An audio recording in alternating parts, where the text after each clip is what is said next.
حضور سید عالم نور مجسم صلی اللہ علیہ وآلہ وسلم کی پھوپھی مبارکہ حضرت ام ہانی رضی اللہ تعالی عنہ، عشاء کی نماز کا ٹائم ہے، بیوی صاحبہ اپنے گھر میں رونق افروز،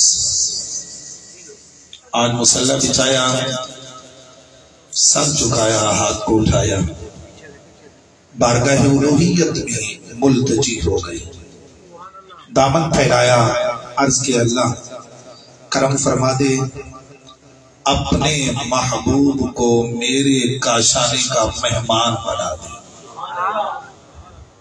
پتہ نہیں کس دنیا میں اتر کر اور مچل کر بی بی صاحبہ نے الفت و محبت میں ڈوب کر بارگاہ الوہیت میں التجا کی صورت میں یہ الفاظ دہرائے جو اجابت کا سینہ چاک کر گئے تھے۔ ادھر دعا ہوئی، ادھر کنڈی کٹکی، بی بی صاحبہ چلی، دروازے پر آئیں، حضرت ام ہانی کیا دیکھتی ہیں کہ آمنہ کا لال ہے اور دروازے پر جلوہ گر۔ دروازہ کھولا، حضور تشریف لے آئے، گھر میں چٹائی بچائی، حضور اس پر محو استراحت ہو گئے۔ حضور سید عالم نور مجسم صلی اللہ علیہ وآلہ وسلم محو استراحت ہوئے۔ رب العزت نے جبریل امین کو آرڈر فرمایا 70,000 یا 72,000 فرشتوں کی جماعت کو اپنے ساتھ لو اور ام ہانی کے دروازے پر حاضر ہو جاؤ۔ جبریل امین نورانی برات لے کر حضرت ام ہانی کے دروازے پر حاضر ہو گئے، پھر چھت کو سراغ کیا، امام الانبیاء کے قدموں میں حاضر ہو گئے، لبوں کو بوسہ دیا۔ علماء کہتے ہیں جبریل کا پورا جسم نور کا مگر لب کافور کے، اور وہ سوچتے تھے کہ رب نے پورا نور کا بنایا، میرے لب کافور کے جو بنائے۔ فرمایا معراج کی رات جب مصطفیٰ کے تلووں کو چوما تو راز سمجھ میں آیا کہ رب نے جبریل کے یہ دونوں لب کافور کے بنائے ہی اس لیے تھے کہ آمنہ کے لال کے قدموں کو ان سے چوم دیا جائے۔ حضور نے کے قدموں کو چوما، سرکار کو ٹھنڈک محسوس ہوئی، حضور بیدار ہوئے، جبریل نے عرض و معروض پیش کر دی، اور پھر حضور سید عالم صلی اللہ علیہ وآلہ وسلم کو نورانی قافلے کے ہمراہ مسجد اقصیٰ، پھر لامقام، پھر حریم قرب تک لے گئے، اور پھر جو رب نے دیا سو دیا، جو محبوب نے لیا سو لیا، حکم ربی سے حضور واپس جلوہ گر ہو گئے۔ اور مختصر تو یہ ہے جی کہ سرکار فرماتے ہیں جب میں واپس پلٹ کر آیا، کنڈی بھی ہل رہی تھی، پانی چل رہا تھا، بستر گرم تھا، اتنی دیر میں میں گیا بھی تھا اور واپس بھی آ گیا۔ اگر اختصاراً عرض کیا جائے تو معراج اتنا سا ہے جو میں نے آپ کے گوش گزر کر دیا، اور اگر اس کی تفصیلات میں جائیں تو پھر دن نہیں، ہفتے نہیں، مہینے نہیں، بلکہ سالوں درکار ہیں اس کی تفصیلات کو بیان کرنے کے لیے۔ دوستو معراج کا معجزہ کہنے کو تو یہ ایک معجزہ ہے، مگر حقیقت یہ ہے کہ لاکھوں معجزات معجزہ واحدہ میں بنا ہے، اور حضور کی بے شمار عظمتیں اسی معجزہ معراج سے ظہور پذیر ہو جاتی ہیں۔ علامہ ساوی نے تو بہت کھوج لگایا، تحقیق و تفتیش کی، تجسس کی دنیا میں اتر گئے، اور جو کچھ وہ اس روحانیت کی دنیا میں متزن ہو کر نکال سکتے تھے سو نکالا، اور پھر اپنی تفسیر کی صورت میں قوم کے سامنے رکھ کر بس اتنے ہی دعویٰ کر سکے کہ کسی کو رب نے ایک معجزہ دیا، کسی کو 2 دیے، کسی کو 7 دیے، کسی کو 10 اور 11، فرمایا سب سے زیادہ کسی کو دیے تو 13 معجزے دیے، مگر آمنہ کے لال کو 1,70,000 معجزات عطا فرمائے۔ یہ علامہ ساوی نے دعویٰ کیا، مگر حضور حضرت سید احمد سید شاہ صاحب کاظمی رحمت اللہ تعالی علیہ آپ فرماتے ہیں یہ کیا کہنا کہ کسی کو 1 ملا، کسی کو 10 ملے، کسی کو 13 ملے، اور 1,00,000 ملا یا 1,70,000 ملا؟ فرمایا نہیں، میری الفت یہ ہے، میری محبت یہ ہے، میرا ایمان اور میرا ذوق یہ کہتا ہے آپ نبی کو رب نے معجزہ دے کر بھیجا ہے، اور آمنہ کے لال کو سر سے لے کر پاؤں تک سراپا معجزہ بنا کر بھیجا ہے۔ میرے حضور بیٹھے تو معجزہ، اٹھیں تو معجزہ، بولیں تو معجزہ، چپ رہیں تو معجزہ، سرکار کھائیں تو یہ بھی معجزہ، سرکار نہ کھائیں تو یہ بھی معجزہ، حضور کلام فرمائیں تو یہ بھی معجزہ، نہ کلام فرمائیں تو یہ بھی معجزہ، میرے آقا سو جائیں تو معجزہ، جاگے تو معجزہ، محبوب کی ہر ہر ادا معجزہ ہے۔ عزیزانی گرامی، یہ ذہن میں رکھیے گا، جس کی تعریف کی جاتی ہے تو ذکر بھی تو اسی کا کیا جاتا ہے۔ میں آپ میں سے کسی کا انتخاب کروں کہ میں اس کی تعریف و توصیف کروں گا، اس کی عظمت و شان کو بیان کروں گا، رفعت و کمال کو ظاہر کروں گا، اس کی استعداد اور صلاحیت کو بیان کروں گا، تو ظاہر ہے تذکرہ بھی تو میں اسی کا کروں گا۔ رب العزت نے آمنہ کے لال کو معراج کرائی، حضور معراج پر گئے اور واپس آئے۔ اب قرآن میں تعارف تو کرانا تھا، تعریف تو کرانی تھی، تعریف کرنی تھی سید الانبیاء کی، ذکر کرنا تھا سید الانبیاء کا، مرتبہ بیان کرنا تھا آمنہ کے لال کا، رفعت و کمال کو ظاہر کرنا ہے تو عبداللہ کے دم یتیم کے رفعت و کمال کو۔ لیکن کمال تو یہ ہے رب ذکر اپنا کرتا ہے، تعریف محبوب کی کرتا ہے۔ جس کا ایک تعریف ہوتی ہے ذکر اسی کا ہوتا ہے۔ اگر ذکر حضور کا کرنا مقصود تھا تو تعریف حضور کی کرنی مقصود تھی تو ذکر بھی تو حضور کا ہونا چاہیے نا۔ لیکن قرآن میں دیکھیے رب فرماتے سبحان الذی اسریٰ بعبدہ، پاک ہے وہ ذات جس نے سیر کرائی اپنے بندے کو۔ بارے الہ تعریف تو اپنے رسول کی کرنا چاہتا ہے، مرتبہ اپنے رسول کا بیان کرنا چاہتا ہے، رفعت و کمال اپنے رسول کی ظاہر کرنا چاہتا ہے، ذکر اپنا کرتا ہے۔ وجہ کیا ہے؟ وجہ یہ ہے واقعہ معراج ایک ایسا واقعہ ہے جو عقل و خرد میں آنے والا نہیں ہے، انسان کی سمجھ میں آنے والا نہیں ہے، یہ انسانی عقل سے ماورا ہے، اور جو انسان کی عقل میں نہ آئے فطرت انسانی ہے، انسانی انکار کر دیتا ہے۔ سمجھانے کے لیے میں ایک مثال آپ کے گوش گزار کرنا چاہتا ہوں۔ دیکھیے اگر میں یہ دعویٰ کروں یہاں آپ کے سامنے ممبر پہ بیٹھ کر کہ رات جو گزر گئی نا میں نے، اس رات کے 12 بجے میں یہاں سے اسلام آباد گیا اور پھر اس کی گرد و نواح کی سیر کی، اور پھر 12:01 پر میں دوبارہ دارالعلوم غوثیہ شمس المدارس میں آ گیا۔ میں گیا بھی دارالعلوم سے تھا، آیا بھی دارالعلوم میں ہوں، گیا میں اسلام آباد تھا، آیا میں اسلام آباد سے ہوں، گیا میں رحیم یار سے اسلام آباد تھا، آیا اسلام آباد سے رحیم یار ہوں۔ جب گیا تھا تو 12 بجے تھے، جب آیا تھا تو 12:01 ہوا تھا۔ تو کتنا ٹائم لگا بھائی؟ 1 منٹ۔ تو آپ مان لیں گے؟ نہیں۔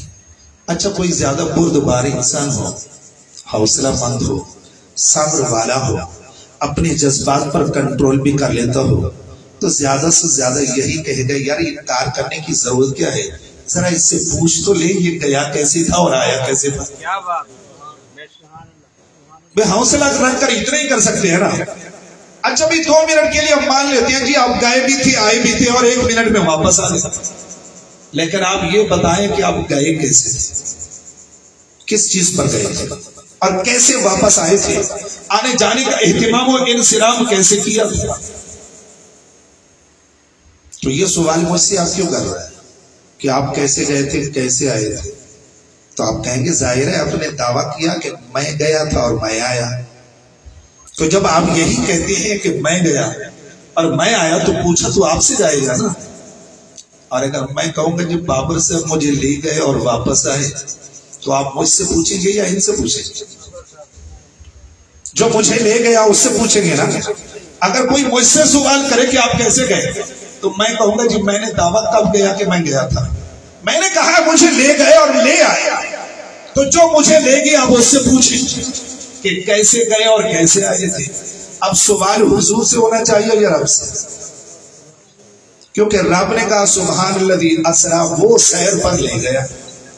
رب فرماتا ہے میں لے گیا تھا اور میں ہی لے کر آیا ہوں، تو لے جانے والا بھی رب، لے آنے والا بھی رب، سیر کرانے والا بھی رب۔ اب سوال حضور سے نہیں ہو سکتا، سوال کس سے ہوگا؟ اور یہ یاد رکھے جو رب ہوتا ہے نا، اس سے تو سوال ہی نہیں ہوتا۔ شاید بات میری بہت سے لوگوں کو سمجھ نہ آئی ہو۔ جو رب ہوتا ہے اس سے سوال نہیں ہوتا، اس سے سوال نہیں کیا جاتا، اس کے بارے میں سوال نہیں ہوتا۔ اب دیکھیے نا، اگر آپ گھر سے بازار میں جائیں اور آپ کو گھر والے کہیں گے یہ سوٹ لے جائیں اور اس کو آپ نے سرخ رنگ میں رنگوا کر لانا ہے، اچھا آپ گئے بازار میں، سرخ رنگ کی بجائے آپ نے گولڈن کلر کرا لیا اور واپس آ گئے، تو گھر والے آپ سے پوچھیں گے نہیں کہ ہم نے آپ کو سرخ کہا تھا، آپ نے گولڈن کلر کیوں کروایا؟ بتائیں، سوال ہوگا یا نہیں ہوگا؟ کیوں؟ یہ کام آپ کا ہے، انسان کا ہے، اور جو کام انسان کا ہو اس کے بارے میں سوال ہو سکتا ہے۔ لیکن گھر والے کہیں بازار جا رہے ہیں تو پھول لے کر آنا، آپ بازار سے پھول لے کر آ جائیں اور گھر والوں کو تھما دیں اور نکلے جی یہ خوبصورت سرخ پھول ہے، اب کوئی آپ سے یہ تو نہیں پوچھے گا کہ پھول سرخ کیوں ہے؟ سوال کرے گا کوئی؟ نہیں، اس لیے کہ پھول کو سرخی انسان نے نہیں، خالق انسان نے دی ہے، اور جو کام خالق کا ہو اس کے بارے میں سوال نہیں ہوتا۔ آپ کے سامنے کوئی ڈونگا رکھا ہوا، اس میں سالن ہے، اگر بچہ اٹھانے لگے تو آپ اس کو منع کریں اس کو ہاتھ مت لگائیے، بھئی کیوں؟ اس لیے گرم ہے، ہاتھ جل جائے گا۔ اب کوئی پوچھ سکتا ہے ڈونگا گرم کیوں ہے؟ آپ کہتے ہیں اس میں جو سالن ہے نا وہ گرم ہے، اس لیے یہ برتن گرم ہے۔ پھر سوال ہوگا سالن گرم کیوں ہے؟ بھئی ابھی دیگچی سے نکالا گیا اور دیگچی جو ہے وہ چولہے پر چڑھی ہوئی تھی، تو دیگچی گرم تھی اس لیے سالن گرم ہے۔ سوال ہو سکتا ہے کہ دیگچی کیوں گرم تھی؟ بھئی چولہے پر تھی، نیچے آگ جل رہی تھی اور آگ گرم ہے اس لیے دیگچی بھی گرم تھی۔ اب کوئی سوال کرے گا کہ آگ گرم کیوں ہے؟ آج تک آپ سے کسی نے نہیں پوچھا ہوگا کہ آگ گرم کیوں ہوتی ہے؟ اس لیے کہ آگ کو تپش انسان نے نہیں، خالق انسان نے دی تھی، اور جو کام خالق کائنات کا ہو نا اس سے سوال نہیں کیا جاتا۔ سوال ہمیشہ انسان کے فعل پر ہوتا ہے، رب کے فعل پر سوال ہی نہیں ہوتا۔ اگر رب کہتا نا کہ عبداللہ کا در یتیم، کل کائنات کا ملجا و ماوا، آمنہ کا لال، معراج کی رات، تھوڑی ہی دیر کے لیے لامکانوں پر گیا بھی تھا اور واپس آیا بھی تھا، تو کوئی منکر کہہ سکتا تھا کیسے گئے اور کیسے آئے؟ یہ کس طرح ممکن ہے؟ ممکن ہے۔ اس لیے رب نے یہ نہیں فرمایا کہ وہ خود گئے تھے اور آئے تھے، فرمایا سبحان الذی اسری بعبدہ۔ خبردار، محبوب کی اس عظمت کا انکار نہ کرنا، اس لیے کہ نہ وہ خود گیا ہے نہ خود آیا ہے، بلکہ اس کا رب اسے لے بھی گیا ہے اور لے بھی آیا ہے۔ رسالت، نعرہ حیدری، جشن عید میلاد النبی، معراج مصطفیٰ۔ تو پتہ یہ چلا کہ جو فیل رب کا ہونا اس پر اعتراض نہیں ہوتا، اس لیے رب تعریف تو محبوب کی کرنا چاہتا ہے مگر ذکر اپنا کرتا ہے تاکہ کوئی میرے محبوب پر اعتراض نہ کرے، کیونکہ اپنی ذات پر اعتراض تو قابل برداشت ہو سکتا ہے، لیکن محبوب پر اعتراض ہو تو محب کے لیے قابل برداشت نہیں ہوتا۔ اس لیے رب نے اسلوب بدل دیا، تعریف کی تو محبوب کو کی ہے، ذکر کیا ہے تو اپنا کیا ہے، لیکن ذکر کیا تو کس شان سے کیا؟ رب نے ارشاد فرمایا سبحان الذی اسری، پاک ہے وہ ذات جس نے سیر کرائی۔ اب ذرا قرآن آیت کا وہ سلوک بھی دیکھیے، رب محبوب کو سیر کراتا ہے، معراج پر لے جاتا ہے، لفظ اسرا استعمال کرتا ہے۔ اسرا کا معنی ہے رب نے سیر کرائی۔ یہاں ایک اور لفظ بھی آ سکتا تھا، سبحان الذی جاء بہ، پاک ہے وہ ذات جو اسے لے گیا ہے۔ یہ نہ فرمایا کہ اسے لے گیا، فرمایا پاک ہے وہ ذات جس نے اسے سیر کرائی ہے۔ اب لے جانے اور سیر کرانے میں فرق کیا ہے؟ بے مولا اپنے غلام کو لے جاتا ہے، مالک اپنے نوکر کو لے جاتا ہے، شوہر اپنی بیوی کو لے جاتا ہے، پولیس والا مجرم کو پکڑ کر لے جاتا ہے۔ لے جانے میں مقہوری ہوتی ہے، لے جانے میں مجبوری ہوتی ہے۔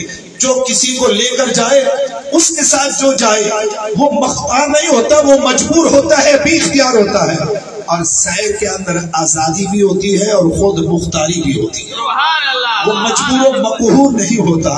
اس لیے رب العزت نے یہاں جاء کی بجائے اسرا کا لفظ استعمال کیا، اس میں سبق دیا، فرمایا خبردار یہ نہ سمجھنا کہ آمنہ کا لال بے اختیار تھا، مجبور تھا۔ فرمایا نہیں، معراج کی رات وہ با اختیار بھی تھا، با کمال بھی تھا۔ نعرہ تکبیر، نعرہ رسالت، نعرہ حیدری۔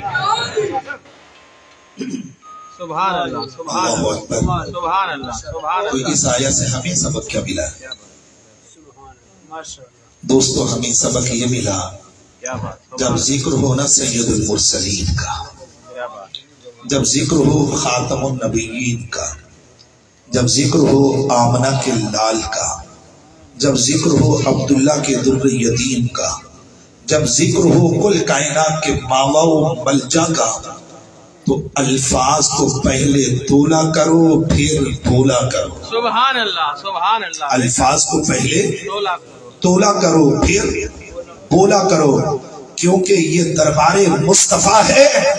اس بارگاہ کے اندر ایسا جملہ ہرگز قابل قبول نہیں جس میں بے ادبی کا ذرہ برابر بھی شیبہ پایا جاتا۔ اس لیے فرمایا اداس بولا دو اسرا بعبدہ لیلا، سیر کرائی اور وہ بھی رات کے تھوڑے سے حصے۔ سبحان اللہ۔ بزرگوں نے کیا لکھا؟ بزرگوں نے کہا جی ایک قول یہ ہے کہ 18,000 سال کا وقت لگا تھا۔ کتنا؟ 18,000 سال۔ ایک قول یہ ہے کہ 50,000 سال کا وقت بیتا معراج کے سفر میں۔ یہ بزرگوں کے اقوال ہیں، لیکن قرآن جو بیان کرتا ہے وہ یہ ہے، رب فرماتا لیلا، رات کے تھوڑے سے حصے میں۔ میں نے ابتداءً عرض کر دیا حضور گئے اور واپس آئے۔ میرے آقا فرماتے ہیں جب میں واپس آیا تو کنڈی ابھی ہل رہی تھی، سبحان اللہ، سبحان اللہ۔ بستر اسی طرح گرم تھا، گرم پڑا تھا۔ اتنی دیر میں میں گیا اور واپس آ بھی گیا۔ اچھا وہ موسم تو سرما کا تھا نا، اور سردیوں کا موسم ہو، آپ کو رات کے وقت کوئی طبی ضرورت پیش آ جائے، آپ بستر چھوڑ کر فقط اپنے باتھ روم تک جائیں اور واپس آئیں، تو بستر گرم ہوتا ہے یا ٹھنڈا ہوتا ہے؟ ٹھنڈا ہوتا ہے، ٹھنڈا ہو جاتا ہے۔ تو اتنی دیر یا چند قدم آپ گئے واپس آئے بستر ٹھنڈا ہو گیا۔ حضور لامکانوں پر گئے اور واپس آئے، فرماتے بستر اسی طرح گرم تھا۔ سبحان اللہ، سبحان اللہ، سبحان اللہ۔ جس پانی سے وضو بنایا ابھی وہ چلتا جا رہا تھا، اپنے ٹھکانے پہ جا کر رکا نہیں تھا۔ اور پرانے زمانے میں وہ دروازے ہوتے تھے جن کو لٹکنے والی کنڈی لگی ہوتی تھی، اگر کھول دیتے نا اس کو، وہ کافی دیر تک یوں لٹکتی رہتی تھی۔ تو حضور فرماتے ہیں یوں وہ ہل رہی تھی کنڈی۔ جب میں واپس آیا تو ابھی تک بھی وہ ہل ہی رہی تھی، ابھی اس کی بے قراری ختم نہیں ہوئی تھی، حرکت اس کی اختتام پذیر نہیں ہوئی تھی۔ تو بات کیا ہے؟ ادھر اقبال ہے 18,000 کے، 50,000 کے، ادھر بات یہ ہے کہ بستر بھی گرم، پانی بھی چل رہا ہے، کنڈی بھی ہل رہی ہے۔ اس میں راز کیا تھا؟ اس راز سے ایک پردہ تو پیر مہر علی شاہ نے اٹھایا۔ آپ فرماتے ہیں اس صورت کو میں جانا تھا کہ جانا نے جہانا تھا، سچ آکھاں تے رب دی شانہ تھا، جیسے شان تو شانہ سب بڑھیا۔ آپ فرماتے ہیں اس میں راز یہ تھا، امام الانبیاء روح کائنات ہے، امام الانبیاء جان کائنات ہے، امام الانبیاء اصل کائنات ہے، امام الانبیاء کائنات کی حقیقت ہے۔ جب امام الانبیاء اس دنیا سے تشریف لے گئے، لامکانوں کی طرف قدم رکھا تو فرمایا وہ جو جان کائنات ہے، وہ جو روح کائنات ہے، وہ جو اصل کائنات ہے، وہ اس دنیا سے گئے اور دنیا کا ان کی ذات سے رشتہ کٹ گیا، تعلق ختم ہو گیا، تو کائنات کا نظام چلتا چلتا جس مقام پر پہنچا وہی جامد ہو گیا، بستر جس کیفیت پر تھا وہی رک گیا، پانی جہاں چلتا جا رہا تھا وہی ساکن ہو گیا، کنڈی ہلتے ہلتے جیسے اس نے حرکت لی وہی جامد ہو گئی۔ امام الانبیاء ہزاروں سال کی مسافت طے کرنے کے بعد جب دوبارہ اس دنیا کے اندر قدم رکھتے ہیں تو بے جان جسم کے اندر پھر جان پیدا ہو جاتی ہے، اور کائنات کا نظام جہاں سے رکا تھا وہیں سے چلنا شروع۔ نعرہ تکبیر، نعرہ رسالت، نعرہ حیدری، شان مصطفیٰ۔ سبحان اللہ، سبحان اللہ، کیا بات، سبحان اللہ، سبحان اللہ، کیا تو بات ہے۔ مولانا ابو اعلیٰ مودودی جو غیر مقلدین کے پیشوا بھی تھے، انہوں نے تفہیم القرآن کے اندر وَمَا أَرْسَلْنَاكَ إِلَّا رَحْمَةً لِلْعَالَمِينَ کے ماتحت لکھا کہ قیامت کب قائم ہوگی۔ انہوں نے کہا کہ جب تک اس کائنات کا سنت مصطفیٰ سے رشتہ قائم رہے گا تب تک یہ دنیا قائم رہے گی۔ گویا حضور کی ذات جو ہے نا وہ روح کائنات ہے، وہ اصل کائنات ہے، اور کہا جب حضور کی سنن سے اس کائنات کا تعلق کٹ جائے گا تو پھر قیامت برپا ہو جائے گی، کائنات کا نظام لپیٹ دیا جائے گا۔ تو اس قول سے بھی یہ حقیقت آشکارا ہوتی ہے کہ جب تک کہ اس دنیا کا میرے محبوب سے اور میرے رسول سے روحانی رشتہ اور تعلق قائم رہے گا تو دنیا قائم رہے گی، اور جب رشتہ کٹ جائے گا تو دنیا فنا ہو جائے گی۔ میری دعا ہے کہ اللہ کریم ہمارے دلوں کے اندر حضور سید عالم نور مجسم صلی اللہ علیہ وآلہ وسلم کی الفت و محبت کو راسخ فرمائے۔ وما علیہ الا اللہ۔